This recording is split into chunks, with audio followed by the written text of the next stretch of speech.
Bonjour amis traders, comment allez-vous? C'est Ibrahim Chauvin, bienvenue dans cette nouvelle vidéo. Aujourd'hui j'avais envie d'aborder avec vous un sujet assez important et que j'ai énormément discuté avec les traders ICT et qu'il faut que vous compreniez absolument dans votre trading pour le métamorphoser, pour changer de direction à 90 degrés. Arrêtez de beaucoup trader. Le sujet de la vidéo c'est trader peu mais trader mieux. C'est un concept que j'illustre beaucoup dans les exemples et même dans mes performances à moi. Trader peu pour trader mieux. Ça veut dire quoi en fait? Trader peu, ça veut tout simplement dire réduire le nombre de trades global de sa stratégie. Je pense que vous n'êtes pas bête, vous avez déjà compris. Mais ce qui se cache en fait derrière cette philosophie de trader peu, c'est avant tout filtrer ses positions pour avoir un taux de probabilité plus élevé plutôt qu'une multiplication des positions. C'est-à-dire qu'on va trader peu, dans le sens où on va réduire le nombre de trades. Si on a une stratégie effectivement qui est rentable à 55% du temps, on va essayer de l'amener à 70-75% du temps. Et effectivement, par la suite, on va trader mieux, c'est-à-dire qu'on va trader peu, mais les ratios, la probabilité de gain va être assez importante. Alors qu'est-ce que j'entends et qu'est-ce que vous pouvez faire maintenant, à la fin de cette vidéo, pour justement trader peu, mais trader mieux? Première chose à faire, c'est de vous faire un tableau statistique de gains. Exemple, on en a un avec l'école, je vais vous en partager un dans une prochaine vidéo.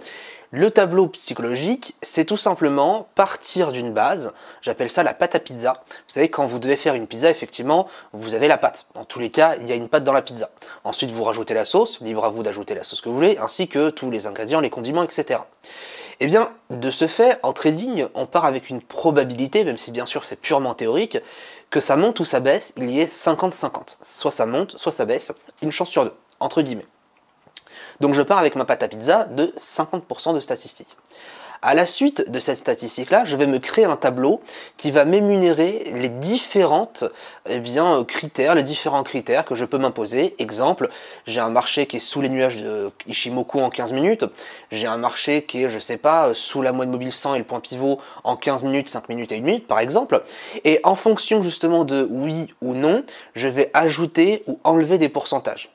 D'accord? C'est-à-dire que, imaginons, je suis à, on se donne un score de 50, le 50%, mon marché n'est pas au-dessus du point pivot, mais je suis à l'achat.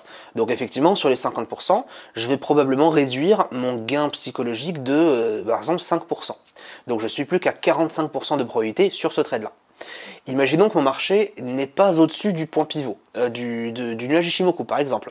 Je vais aussi enlever 5%, j'obtiens 40% de probabilité de gain, etc., etc. Et en fait, on va franchement mélanger le contexte avec le marché pour nous donner, encore une fois, un chiffre théorique. Ça veut dire que à partir de là, à partir du chiffre, on va pouvoir ranger le trade sur plusieurs catégories.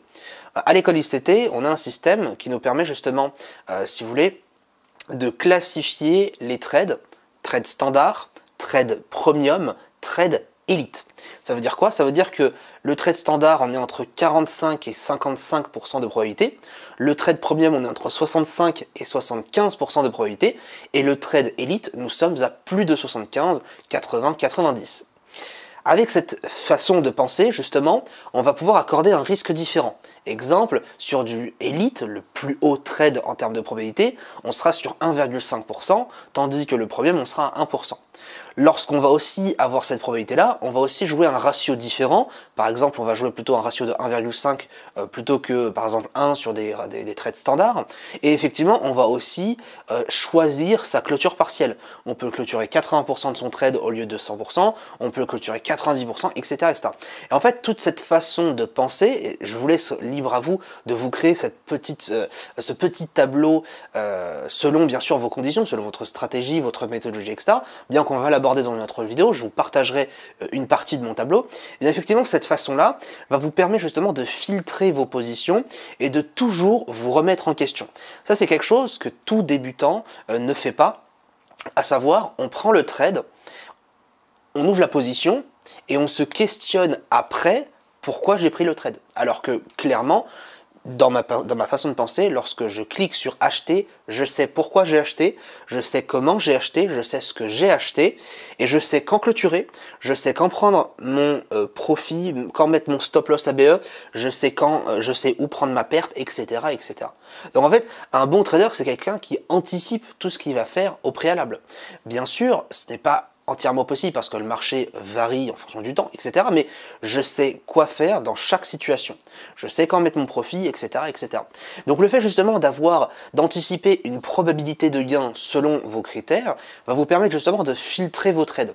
À savoir, si vous êtes quelqu'un qui va trader peu mais mieux, vous allez, comme moi, idéalement prendre des trades uniquement sur du élite. Moi personnellement, je prends de plus en plus que des trades qui vont faire des ratios de 1,5, des ratios de 2. De ce fait, je vais risquer 1,5% de mon capital. Donc logiquement, si je fais 3 trades dans le mois avec des ratios de 2, eh bien je suis profitable sur le mois. C'est-à-dire qu'il faut vraiment que vous compreniez, il faut vraiment que vous retiriez cette façon de penser du trader qui est gagnant uniquement parce qu'il trade tous les jours. Je vous en avais déjà parlé dans une vidéo et je vous bassinerai tant qu'il le faut, de toute façon. Ça sert à rien de le dire dans les commentaires, oui, bah, tu ne parles que de ça. Je m'en fous, clairement, je vais vous le dire encore et encore et encore. Arrêtez de penser qu'un trader, c'est quelqu'un qui va trader tout le temps. Je vais vous dire un truc, et ce sera vraiment le titre d'une prochaine vidéo. Un bon trader, c'est un trader qui se fait chier. Honnêtement, quand on est un bon trader, la chose que l'on doit respecter avant tout, c'est la patience. C'est patienter son setup, attendre comme un sniper et rentrer en position lorsque bien sûr on a notre point d'entrée.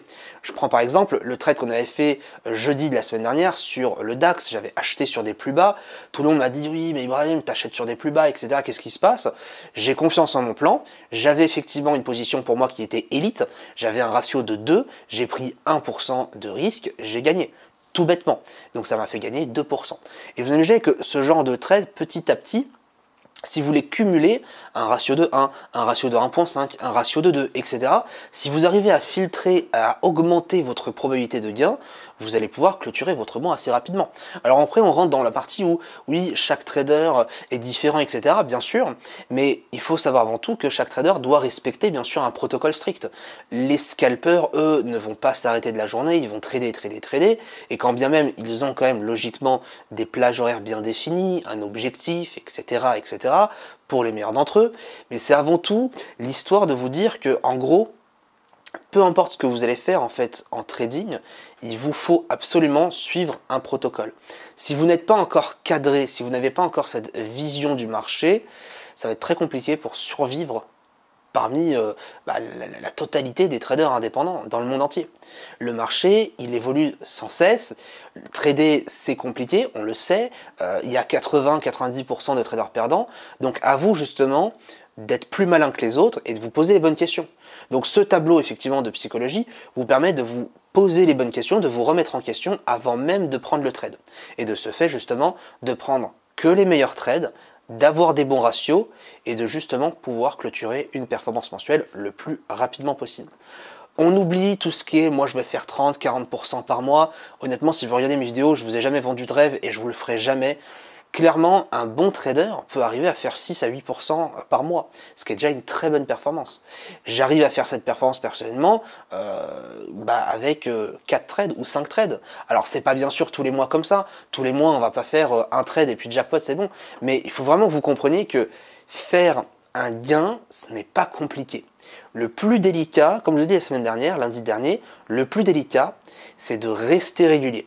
Et si vous voulez rester régulier, la seule et unique manière pour cela, c'est de vraiment privilégier la qualité de vos trades plutôt que la quantité. Clairement, lorsqu'on est débutant, on ne peut pas se permettre de faire du scalping pur, c'est compliqué, il faut un ressenti, il faut une expérience, mais on ne peut surtout pas se permettre de faire de l'overtrading parce qu'on n'a pas encore les outils et l'expérience des marchés financiers, de son propre trading.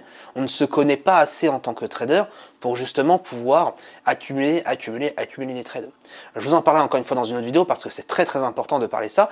Je vous en parlerai sûrement lundi prochain et même dans la semaine, mais vraiment, encore une fois, faites bien attention à vos trades, faites bien attention à votre performance. Ne pensez pas, encore une fois, que ne pas trader sur une journée, c'est être mauvais. Au contraire, on le dit très souvent, ne pas trader, c'est trader. Même si cette phrase, elle est sortie beaucoup trop souvent dans mes vidéos, que vous voyez sur Internet, etc. C'est une phrase qui résume l'intégralité de ce qu'est un trader, globalement. Un trader patient, oui, mais un trader qui sait agir au bon moment.